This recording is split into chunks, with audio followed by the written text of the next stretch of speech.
Merci Daniel et son équipe de m'inviter à chaque fois. Alors, tu m'as dit cette fois-ci de parler d'un truc de la douleur chez les personnes déficience intellectuelle et aussi, tu m'as dit, parle aussi au niveau de l'autisme. Pour moi, j'englobe dans les troubles du neurodéveloppement, comme vous le savez maintenant, que ce soit dans le DCM5 ou le CIM11, où j'ai participé à l'élaboration d'une partie, je ne suis pas le seul, avec des groupes d'experts. Voilà, merci. Et puis surtout, ça me fait plaisir parce que je reprends mon ancienne casquette de médecin-oncologue, parce qu'on oublie quand même.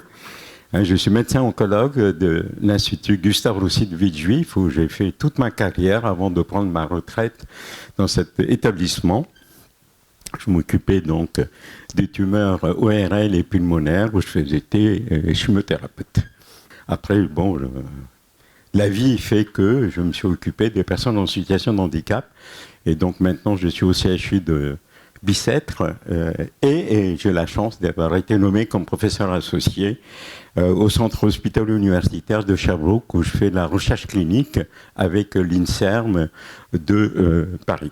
Comme d'habitude, dans les présentations, c'est une obligation légale, que ce soit en France ou en Europe ou dans les autres pays. Je n'ai absolument aucun conflit d'intérêt. Alors, juste pour la douleur, je vous cite « sans drame, sans larmes, pauvre et dérisoire arme, parce qu'il est des douleurs qui ne pleurent qu'à l'intérieur ». Je pense que vous avez deviné qui le chante. C'est un de mes chanteurs préférés, donc vous avez compris, mais il a tout résumé concernant la douleur, la prise en charge de la douleur chez les personnes en situation de handicap. Donc, Daniel, tu m'as dit de parler de la douleur. Voilà, donc j'arrête mon... C'est fini, hein. Donc voilà comment c'était. Merci Sampé qui a dessiné ça à l'époque. On a même sorti la douleur à bras le corps, comme on dit. C'était ça. Je ne sais pas si vous vous rappelez, moi, quand j'étais jeune étudiant, il y avait l'hôpital, il y avait le silence. Maintenant, il y a le H, mais le silence a disparu. Alors, juste très très vite, nous on ne fait pas de différence entre, parce que là, avec mes collègues psychiatres, on a eu beaucoup de choses. Ouais, qu'est-ce que c'est la douleur physique? Bon, fini tout ça. On ne veut pas cette vision dualiste entre le corps et l'esprit. On parle simplement de la douleur. Comme moi, je prends en charge une patiente en situation de handicap qui a des phénomènes douloureux, je prends en compte aussi tous les problèmes de ce que j'appelle la souffrance psychique et tout. Donc, juste une définition, pour ceux qui ne connaissent pas, ça a été défini en 1979. Expérience sensorielle et émotionnelle désagréable, associée à un dommage tissulaire réel ou potentiel, ou décrite en termes d'un tel dommage. Ça, ce sont mes collègues médecins de la douleur. Je fais aussi l'enseignement pour les CAPA douleur. Ils s'arrêteront à cette première partie, sauf que moi, je m'insurge. J'ai dit, pourquoi vous donnez que la première partie, la définition de la douleur, parce que quand vous lisez sa première partie, ce sont pour les personnes qui ont le langage, qui n'ont pas de déficience intellectuelle, qui peuvent donc décrire la douleur.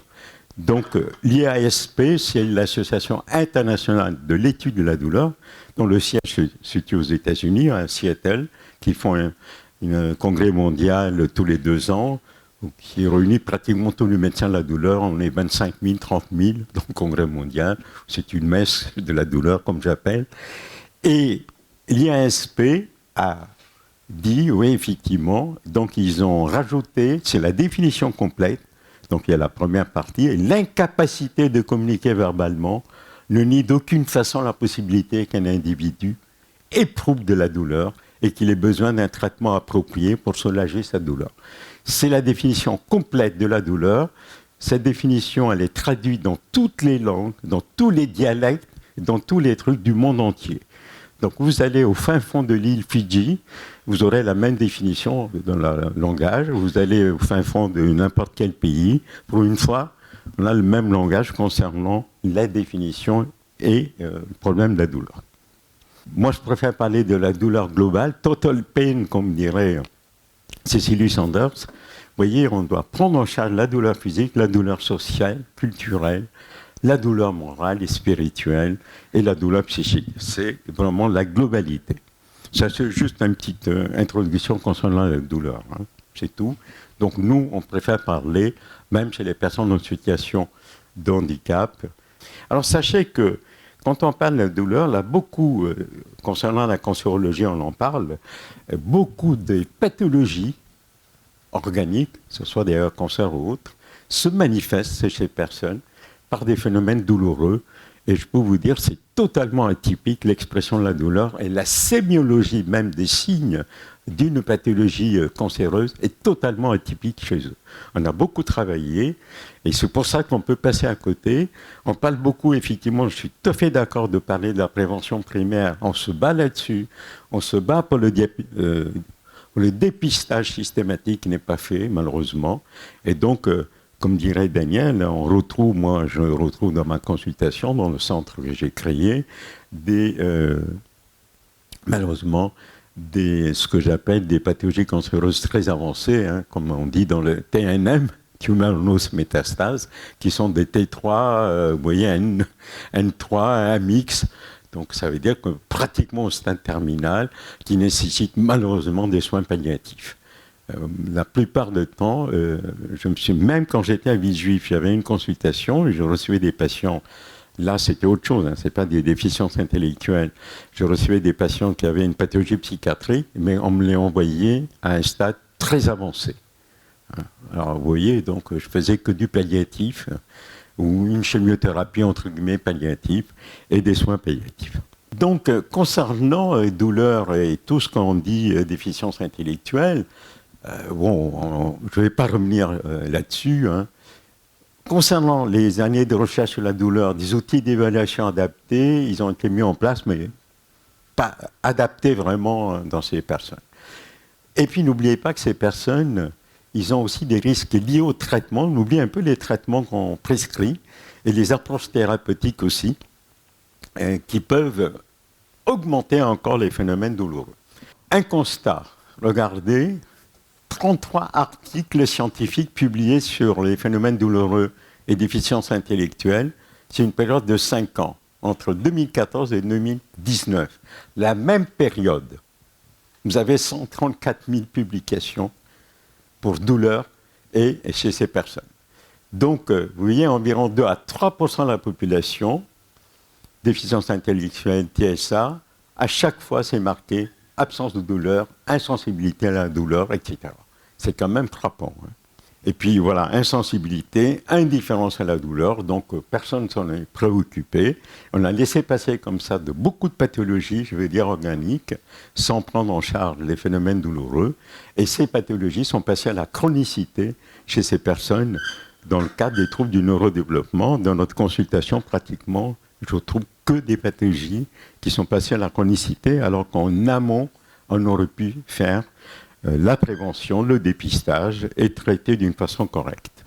Vous voyez donc l'estimation déjà de la douleur chronique chez ces personnes de déficience intellectuelle, la moyenne est de 70%, c'est énorme. Vous savez, douleur chronique, c'est chronique toute la vie, hein. Alors, sachez qu'à l'heure actuelle, je vous l'ai dit tout à l'heure, la déficience intellectuelle fait partie de ce qu'on appelle les neurodevelopmental disorders, c'est-à-dire les troubles du neurodéveloppement, et comme vous le voyez, ça englobe tout ce qui est déficience intellectuelle, ça englobe les troubles du spectre de l'autisme, ça englobe les troubles de l'apprentissage, le TDAH, vous avez aussi les troubles de la communication, les troubles moteurs et tous les troubles neurodéveloppement. Donc c'est ce qu'on appelle maintenant les troubles du neurodéveloppement. C'est donc dans le manuel de statistique et psychiatrie DCM5, et on retrouve la même chose dans le CIMOS qui est actuellement en cours de décès et qui va être obligatoire à partir de 2022. Vous voyez que dans les cas du trouble du neurodéveloppement, c'est pas si simple que ça. Vous pouvez avoir une même personne qui est concernée par plusieurs troubles. La même personne, je dis bien, pour ça que la prise en charge est complexe. La même personne peut avoir une déficience intellectuelle associée à un trouble du spectre de l'autisme, associée à un trouble spécifique, ce que j'appelle de l'apprentissage, c'est tout ce qui est 10, hein, 10 orthographies, 10, etc. Et même personne peut être aussi sourd-muet. Moi, j'ai dans ma consultation, personne TSA, et même associée Maladie génétique, on en a parlé, vous avez le syndrome X fragile, il y en a plein, Angelman, Phelan-McDermid, associés à la même personne. Vous voyez la complexité.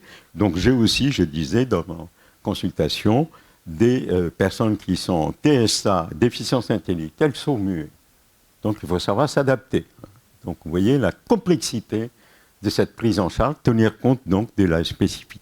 Juste une petite chose, je tiens à remercier moi tout ce que j'ai appris. C'était vraiment, ce sont d'abord les familles, les aidants familiaux et les personnels qui s'occupent de ces résidents dans les institutions médico-sociaux qui m'ont tout appris. Donc je tiens à les remercier. Les personnes TND, des troubles du neurodéveloppement, et les personnes aussi qui ont un handicap génétique rare, qui m'ont beaucoup appris aussi. Donc, pour vous dire tout ça, que finalement, qui alerte en premier quand il y a un problème de développement, c'est bien sûr les parents, les proches, les professionnels. Et premier signe d'inquiétude, là, ça a été fait dans le cadre des troubles du spectre de l'autisme. Vous voyez, ce sont les mamans qui étaient 87% des parents avaient repéré qu'il y avait un problème dans le développement de leur enfant. Donc, le doute d'un parent est très important. Pour ça, je vous ai marqué, ne pas banaliser le doute d'un parent quand il y a un problème chez leurs enfants, petits-enfants. Alors, juste, après je vais vous passer, on parlait des décès liés dans le cas de déficience intellectuelle. On a travaillé aussi dans le cadre du trouble du spectre de l'autisme, en cas des TND. Juste pour vous dire, là, c'est les causes des décès. Vous savez que dans les troubles du spectre de l'autisme, ils ont une surmortalité prématurée. En moyenne, c'est 54 ans. Je dis bien en moyenne, 54 ans par rapport à 90 ans par rapport à la population générale. 54 ans, c'est très jeune. Je ne sais pas si vous voyez, pour moi, c'est des jeunes. 54 ans. Dernière étude qui a été publiée, et les causes de décès prématurés, donc je vous ai regroupé par rapport à la population générale. Vous avez ce qu'on appelle autisme léger, ça veut dire qu'ils n'ont pas de déficience intellectuelle, ou léger, très très léger, et puis autiste sévère. Et quand vous parlez là, on est dans le cadre du cancer, vous voyez par rapport à la population générale, la prévalence des pathologies cancéreuses dans cette population. C'est sorti, c'est Hiroski, travaillant en Suède avec eux. Et après, il y a les autres causes de décès. Vous voyez, le cancer, mais vous regardez toutes les maladies de quoi ils meurent. Pathologies que l'on peut prendre en charge, comme le diabète, comme l'hypercholestérolémie, comme les maladies cardiaques, ils meurent de ça. Donc, c'est important, le cause de décès dans cette population de TND, de troubles du neurodéveloppement. On en travaille maintenant. On a commencé, effectivement, sur la prévention, dépistage, parce que moi, je suis quand même un ancien cancérologue, oncologue médical. Donc, j'ai dit qu'il faut qu'on fasse le dépistage systématique. On en a parlé. Le côlon, on en a les trucs. On peut faire le côlon, dépistage aussi. D'autres dépistages, ce n'est jamais fait. Et puis, sur un autre domaine, c'est un peu spécifique, on s'est rendu compte, je ne sais pas si vous voyez, le taux de suicide beaucoup plus important chez ces personnes par rapport à la population générale. Donc, on est en train de travailler actuellement là-dessus, sur la prévention, et avec les collègues psychiatres, bien sûr. Donc, tout ça pour vous dire, ça existe aussi, vous voyez, il n'y a pas que dans le cas des troubles de déficience intellectuelle, y compris dans les TSA, où vous avez une augmentation de la fréquence des cancers, des pathologies cancéreuses qui ne sont pas pris en charge et qui, malheureusement, parfois arrivent à un stade avancé.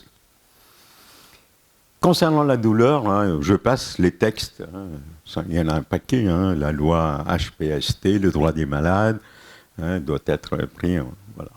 Vous connaissez tout ça. C'est une priorité dans le manuel de la haute autorité de santé. C'est marqué, il y a toutes les obligations. Je ne rentre pas dans les détails, il y a plusieurs plans. Non, exactement.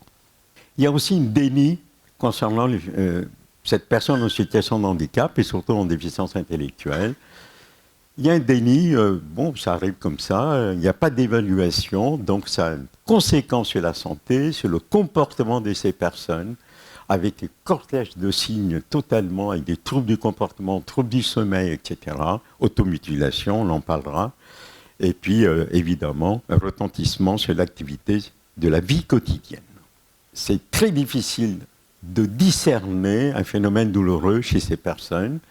Moi, j'appelle ça l'éclipse diagnostique.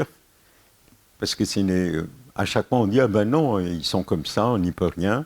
C'est pas du tout une comorbidité associée, donc ça fait partie de la déficience intellectuelle. Non, c'est faux. Donc il y a une présentation totalement atypique de la douleur chez ces personnes-là. Donc je vous dirai un mot. Alors les dénis, vous voyez, ça continue, hein, ça vient, entre guillemets, il y a 3 mois. On me dit, les préjugés, ils ne souffrent pas quand il n'y a pas de cerveau. Mais ça veut dire quoi, ça? C'est du n'importe quoi. Il y a 3 mois, on m'a dit ça. Personne en situation de handicap, une TSA avec déficience intellectuelle sévère. On m'a parlé, il n'a pas de cerveau. Mais où va-t-on, là? On est en 2000. Bon, enfin bref. Les réactions observées sont, voilà, purement... Bon, on sait aussi qu'il y a des violences institutionnelles. Il n'y a pas d'évaluation, il n'y a pas de traitement, il y a une négligence, une méconnaissance. On ne voit pas les signes de la douleur. Il a des troubles du comportement, mais elle a toujours été comme ça. Donc, on reste tranquille, on ne fait rien. J'ai les dénis actifs, hein, c'est pour ça que je vous ai marqué. Alors, les mots MOTS et MAUX, la douleur, hein, les mots, ben, vous savez, c'est l'élément de langage, MOT, et puis les MAUX, hein, c'est susceptible de nuire, de faire souffrir, hein, et puis on ne laisse pas parler, je dirais, la personne handicapée, même s'il a une déficience intellectuelle grave, hein, et par contre, il a un langage propre. Moi, je dis toujours, hein, vous savez, on dit toujours, bon, on est neurotypique, on est capable d'exprimer notre douleur, voilà, ça nous brûle, ça m'irrite, on peut quantifier la douleur. Ce n'est pas le cas quand il y a une déficience intellectuelle sévère, mais ils ont un autre langage. N'oubliez pas ça, le corps parle, c'est le langage du corps. Je crois que c'est très important de dire que le corps parle. J'ai dit, si, ils ont un langage, c'est le corps, donc il faut savoir observer, inspecter, palper, etc. Donc le langage du corps, très important dans cette population, dans le cadre des troubles du neurodéveloppement avec déficience intellectuelle, bien sûr. Regardez aussi cet article qui date de 2001. Il y avait une étude, 41 enfants handicapés avec évaluation de la douleur pendant 2 semaines, qui était très très bien fait, avec une douleur, ce sont des enfants. Hein. Regardez, douleur quantifiée de modérée à sévère, 67%, avec un épisode douloureux qui a duré pendant plus de 5 jours, et quand vous lisez l'article, parce que c'était des enfants polyhandicapés, aucun traitement antalgique n'a été proposé. Éthiquement, on peut se poser des questions. Alors que ça a été évalué, très bien évalué d'ailleurs quand vous lisez l'article, même si elle date, aucun traitement antalgique n'a été proposé parce que ce sont des enfants handicapés. Peu d'études aussi, parce qu'on parlait de trisomie 21, je m'occupe aussi des handicaps génétiques, donc effectivement j'en ai pas mal de trisomie 21.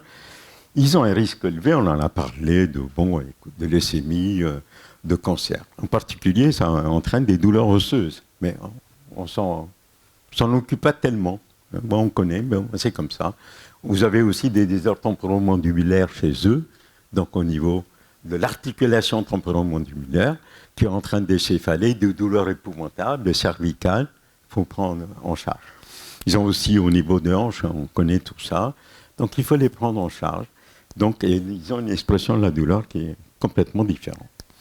Les difficultés, c'est très compliqué. Comme je vous dis, lorsqu'il y a une difficulté de communication, lorsqu'ils n'ont pas de langage, alors l'expression de la douleur, elle est typique, hein, il n'y a pas de langage, il faut savoir reconnaître. Donc nos collègues sont un peu paumés. Et puis vous savez très bien que ces personnes, il ne faut pas les faire attendre. Il y a une intolérance au changement, ils arrivent dans un nouveau lieu, donc il faut qu'ils s'adaptent. Vous voyez, il y a plein de choses comme ça. Et vous, en tant que médecin, vous pouvez toujours donner des consignes, ils ne vont pas comprendre. Et donc, l'examen devient très difficile. Hein. Et puis, vous n'oubliez pas, c'est important, les obstacles, n'oubliez pas qu'ils ont une altération sensorielle. On oublie un peu dans les troubles du neurodéveloppement. Ils ont une altération sensorielle. Les 6 sont touchés, odorat, enfin bref, tout. Donc, il faut tenir compte. Lorsqu'on veut faire un examen complet, y compris dans le cadre pour détecter quelque chose, moi on demande le bilan, évidemment, il y a le bilan fonctionnel qui a été fait, on demande le bilan sensoriel. Et je crois que c'est très important, sinon on va aussi vers la catastrophe si on n'a pas ce bilan. Donc vous voyez, difficulté à localiser, décrire la douleur, etc. etc. Ce sont des obstacles. Hein, donc. Et puis sur les professionnels, on a fait une enquête aussi, ils disent qu'on n'a pas été formé pour la prise en charge de certaines spécificités de ces personnes. Donc ils ne savent pas trop. Et puis ce qu'on oublie aussi, c'est que nos collègues prescrivent des médicaments, mais ils ne disent pas les risques, ils ne disent pas les effets secondaires. Et je comprends la souffrance d'abord des familles et la souffrance aussi des personnels soignants, non soignants, des institutions médico-sociaux. Ils ne savent pas, donc il y a un produit qui a été prescrit, mais ce produit peut entraîner également des troubles du comportement. On oublie certains neuroleptiques, certains psychotiques, antipsychotiques, et on oublie aussi, on prescrit tel produit, il peut prendre du poids très très vite, on oublie de les prévenir. Après, on arrive à l'obésité, surcharge pondérale, obésité, etc. Vous voyez tous les risques que ça comporte beaucoup plus tard. Donc, on oublie de les prévenir. Comment évaluer la douleur chez eux? C'est pas facile. L'auto-évaluation, vous êtes capable de le dire, vous avez le langage. Mais chez eux, c'est compliqué de faire une auto-évaluation. Donc, c'est pour ça que je vous ai marqué, regardez, observez, examiner et tenir compte du langage corporel et tenir compte aussi du comportement. Alors, les échelles, il y en a plein. On a beaucoup travaillé avec le Québec pour essayer de vous trouver des moyens. Il y en a beaucoup d'échelles. Hein. Alors, concernant ces populations avec déficience intellectuelle, y compris les autres TND, troubles du neurodéveloppement, très compliqué l'auto-évaluation, sauf sans déficience intellectuelle. Ils arrivent encore que, parfois ce n'est pas du tout reproductible. Donc on a essayé de travailler, on n'a rien inventé. On a dit il faut trouver un moyen, parce que sachez que toutes ces pathologies organiques, ce soit même les pathologies cancéreuses, se relèvent, premier signe, ce sont des phénomènes douloureux. Donc il faut toujours y penser à une pathologie organique lorsqu'il y a des douleurs qui se manifestent. Après, c'est au médecin d'aller trouver l'origine. Voilà. Donc on a beaucoup travaillé et finalement on s'est posé tous des questions pour essayer de trouver une échelle adaptée, bien sûr, pour ces personnes. Alors, ils ont plusieurs raisons. Hein. Vous voyez, je vous ai marqué nociceptive articulaire, musculaire, osseuse, neuropathique, douleur neurogène, hein, douleur viscérale, on a parlé du reflux tout à l'heure, douleur aiguë, mais aussi des abcès dentaires, des otites à répétition, constipation. Ils ont plusieurs raisons pour souffrir. Alors, il faut bien connaître, bien sûr, le sujet. C'est pour ça qu'il faut tenir compte de la famille, des aidants familiaux, des personnels qui accompagnent ces personnes. Hein, c'est important de tenir compte de ce qu'ils disent. Quand je dis le personnel, aussi bien soignant que non soignant, hein, important. Les éducateurs, les AMP, etc. Alors, l'expression de la douleur, il y a des fois, vous avez des pleurs ou des cris, des modifications par rapport au comportement habituel. Il y a aussi le regard. Hein. Le regard, je vous ai marqué modification de regard, le plafonnement. En fait, quand ils ont un regard fixe, et puis vous êtes en train de faire quelque chose avec ces personnes, hein, déficience intellectuelle, et qu'ils ont un regard fixe, ou les yeux au plafond, un regard fixe, si vous les observez, vous verrez des battements des cils, vous êtes sûr et certain qu'il est en train de faire devant vous une crise d'épilepsie. Et les crises d'épilepsie, sachez-le, c'est excessivement douloureux. Donc, trouble du comportement. Vous voyez, il y a des petits signes comme ça qu'il faut savoir. Donc, je vous ai marqué un peu, changement de visage, mimique, etc. Alors, bon, ça c'est pour vous marrer. Docteur, quand je me touche là, ça me fait mal. Si je touche de l'autre côté, ça me fait mal aussi. Vous avez compris. Le médecin qui dit, vous avez le doigt cassé. Puis l'autre qui dit, ça tombe bien, j'ai mal partout. Ça, c'est ce que j'appelle une prise en charge globale du patient. Alors, les échelles, il y en a plein disponibles. Je vous ai marqué quelques-uns. Douleur enfant San Salvador, c'est les enfants polyhandicapés qui se trouvent à San Salvador, l'hôpital San Salvador, qui est un hôpital de l'assistance publique Hôpitaux de Paris, qui se trouve sur la Côte d'Azur, hein, qui s'occupe des enfants lourdement polyhandicapés, encéphalopatie néonatale, etc., etc. Vous avez aussi j'appelle ça le JEDI, qui était une grille d'évaluation de la douleur pour les enfants qui étaient opérés, qui avaient une déficience intellectuelle en post-opératoire. Donc maintenant, elle est validée aussi. Donc voilà. Vous avez aussi le FLAC, hein, ce qu'on appelle le FLAC révisé, un peu plus compliqué pour faire pour certaines personnes. PPP, Pediatric Pain Profile, tout ça, donc pour chaque douleur. Alors voilà, ça c'est le GEDAC qu'on utilise pas mal. Sauf qu'il y a certains items, on ne le voit pas bien, certains items ne correspondent pas à notre population, donc bon, vous ne pouvez pas le noter, quoi, je veux dire. Sachez que les grilles, on oublie un peu, les grilles d'évaluation de la douleur, que ce soit dans cette population, elle est faite par les personnels soignants. Et on oublie un petit peu. Alors, on oublie que dans les institutions médico-sociaux, il n'y a pas que des personnels soignants. Vous avez des AMP, vous avez des éducateurs, vous avez des travailleurs sociaux. N'oubliez pas les familles, les aidants familiaux, ce n'est pas des soignants. Vous allez faire une grille et que vous allez voir votre collègue médecin, il va dire c'est pas valable, hein, vous n'êtes pas soignant. Donc, avec l'équipe du Québec, on s'est posé la question. Moi j'ai une unité de recherche clinique. Et mon équipe est venue me voir un jour et dit c'est bien beau tout ça, mais il n'y a pas que des soignants. Donc elles ont travaillé pendant un an, et puis après, finalement, elles ont travaillé pendant un an. Elles ont dit on va essayer de trouver une grille d'évaluation de la douleur en prenant un groupe homogène, là, dans le cadre des TSA, des troubles du spectre de l'autisme, pour dire qu'ils sont totalement discommunicants. On va essayer de trouver une échelle. Cette échelle qui peut être faite par tout le monde, c'est-à-dire les familles, les soignants, les non-soignants. Et ça a été validé en disant, elles ont travaillé, je tiens à remercier l'équipe, hein. C'est l'échelle simplifiée de la douleur chez les personnes dyscommunicantes avec trouble du spectre de l'autisme. C'est très simple. Vous avez 6 items. Si vous avez codifié plus de 2, si vous avez mis oui, plus de 2, vous êtes sûr et certain que votre personne en face de vous a mal. Vous avez fait déjà le diagnostic de la douleur. Après, il fallait trouver l'origine de la douleur. Elle est validée, cette échelle. Elle est validée, mais aussi par le ministère avec le problème du Covid, le premier confinement. C'est eux qui ont balancé ça dans les SAMU pour dire qu'ils ne fassent pas n'importe quoi avec les personnes TND, troubles du neurodéveloppement. Et puis, c'est validé aussi par nos collègues anglo-saxons, parce qu'elle est maintenant validée en anglais. Donc, elle est partie dans la...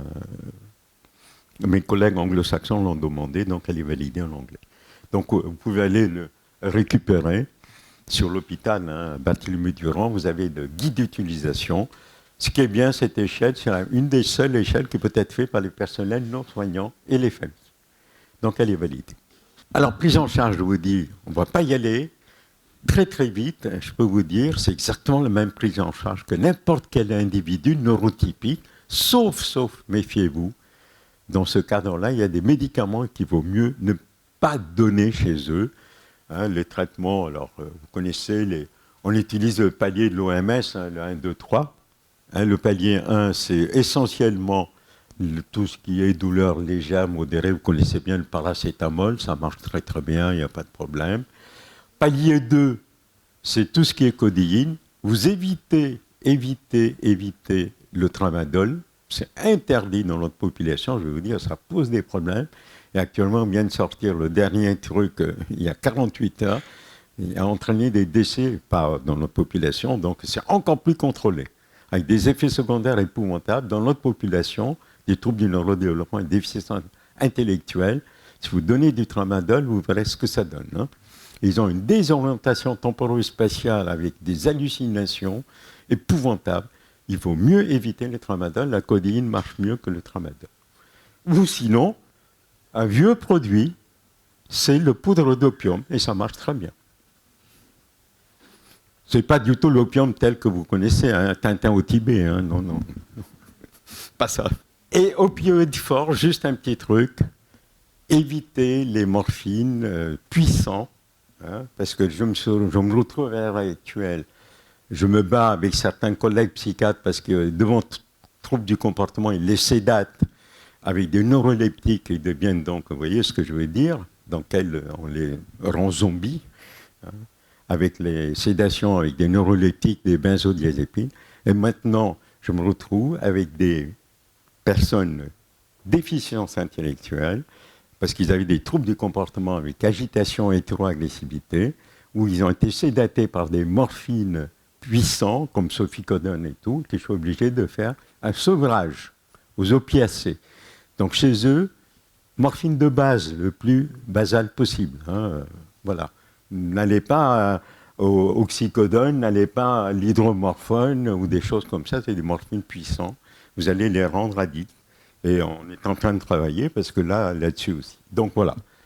Il n'y a pas que les médicaments hein, pour la prise en charge des phénomènes douloureux. N'oubliez pas les traitements non pharmacologiques, ce qu'on appelle les traitements non. Ça, c'est encore pour vous marrer. Les échelles de douleur, j'ai mal, il monte une échelle, et l'autre qui dit oui, ok, vous avez gagné, vous allez me donner un Doliprane. Traitement non pharmacologique, il faut utiliser tout ce qu'on peut. Hein. D'ailleurs, même on parlait tout à l'heure, vous savez que l'activité physique adaptée fait partie aussi du traitement non pharmacologique de la douleur. Et l'activité physique adaptée est une excellente prise en charge, je veux dire, de ces personnes. On en a parlé tout à l'heure. Et vous savez que maintenant, elle est même remboursée, si vous avez bien fait l'ordonnance, elle est remboursée à 100% par la sécurité sociale. Il faut bien écrire pour quelle raison. 100% des séances d'activité physique adaptée. C'est sorti, hein, c'est la loi depuis pas mal de temps. Donc il ne faut pas marquer activité physique adaptée, il faut dire pour quelle raison. Quelle est l'activité physique adaptée, pour quelle raison. C'est pour ça que je vous dis, il y a le bilan sensoriel, il faut marquer pour quelle raison. Et enfin, le docteur dit que c'est l'âge qui s'approche de l'âge qu'il dit. C'est nous, hein. Alors, la perception de la douleur chez les personnes des troubles du neurodéveloppement, on a travaillé là-dessus. Voilà, comment exprimer la douleur chez les personnes avec déficience intellectuelle.